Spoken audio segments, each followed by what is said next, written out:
বন্ধুরা, পুরো ভিডিওটি দেখবেন এবং ভালো লাগলে লাইক, কমেন্ট এবং শেয়ার করবেন এবং চ্যানেলটিকে সাবস্ক্রাইব করে আমার পাশে থাকবেন। ধন্যবাদ। মানুষ জ্ঞানের পরিচয় দেয় তার কথায়, যোগ্যতার পরিচয় দেয় তার কর্মে, আর বংশের পরিচয় দেয় তার ব্যবহারে। জীবনে কাউকে আঘাত করার আগে একটু ভেবে নেবে, নিজে আঘাত পেলে কেমন লাগে।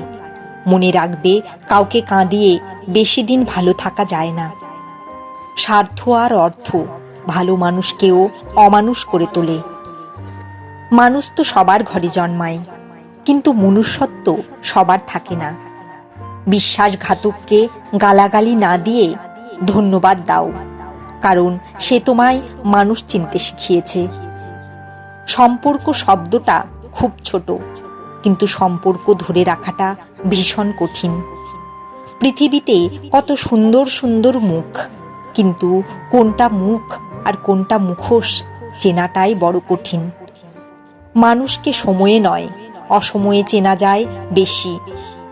বিশ্বাস আর নিঃশ্বাস খুব মূল্যবান, একবার হারিয়ে গেলে আর ফিরে আসে না। ক্রোধ এবং তুফান দুটোই একই সমান, শান্ত হওয়ার পরই বোঝা যায় কতটা ক্ষতি হয়েছে। আমরা প্রত্যেকেই নিজের যোগ্য ব্যক্তি খোঁজার চেষ্টা করি, কিন্তু কেউ কারো যোগ্য হবার চেষ্টা করি না। সুখ মানুষের জীবনে অহংকারের পরীক্ষা নেয়, আর দুঃখ মানুষের জীবনে ধৈর্যের পরীক্ষা নেয়। অহংকার করো না, পতন হবে। অতিরিক্ত সরল হইও না, এই স্বার্থপর সমাজ তোমায় ঠকিয়ে দেবে। যদি সুখ চাও, রাত জেগো না। যদি শান্তি চাও, দিনে ঘুমিও না। যদি সম্মান চাও, ফালতু কথা বলো না। যদি ভালোবাসা চাও, পরিবারকে কখনো ছেড়ো না। জীবন মোমবাতি নয়, তবুও নিভে যায়। মনটা আয়না নয়, তবুও ভেঙে যায়। স্বপ্নগুলো পাখি নয়, তবুও উড়ে যায়। মানুষ আবহাওয়া নয়, তবুও সময়ের সাথে সাথে বদলে যায়। পৃথিবীর সবচেয়ে কোমল জিনিস হলো মানুষের মন। এটি ভাঙতে কোনো হাতুড়ির প্রয়োজন হয় না, শুধু মুখের কয়েকটি অবহেলিত কথাই যথেষ্ট। দায়িত্ব জিনিসটা বড়ই অদ্ভুত। যে পালন করে সে সব সময় দোষী হয়, আর যে এড়িয়ে চলে সে শুধু লম্বা লম্বা জ্ঞান দিয়ে যায়। আমার পেছনে সবাই আমার নিন্দা করে, সেটা বড় কথা নয়।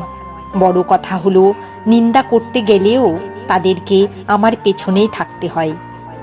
চোখের জল দিয়ে কাউকে বেঁধে রাখা যায় না। যে সত্যিকারের ভালোবাসে সে কখনোই চোখে জল আসতে দেয় না। যদি ভালো পেন্সিল হতে না পারো কারো সুখের গল্প লেখার জন্য, তাহলে ভালো রাবার হইও, যেন কারো দুঃখ মুছে দিতে পারো। সম্মান যদি করতেই হয়, তাহলে গুণ দেখে করো, ধন সম্পত্তি দেখে নয়। বিশ্বাস যদি রাখতেই হয়, তাহলে নিজের উপর রাখো, অন্যের উপর নয়। বিয়ে যদি করতেই হয়, তাহলে চরিত্র দেখে করো, রূপ দেখে নয়। জবাব তো প্রতিটা কথারই দিতে পারা যায়, কিন্তু যে সম্পর্কের গুরুত্বই বোঝে না, সে আবার শব্দের গুরুত্ব কি করে বুঝবে?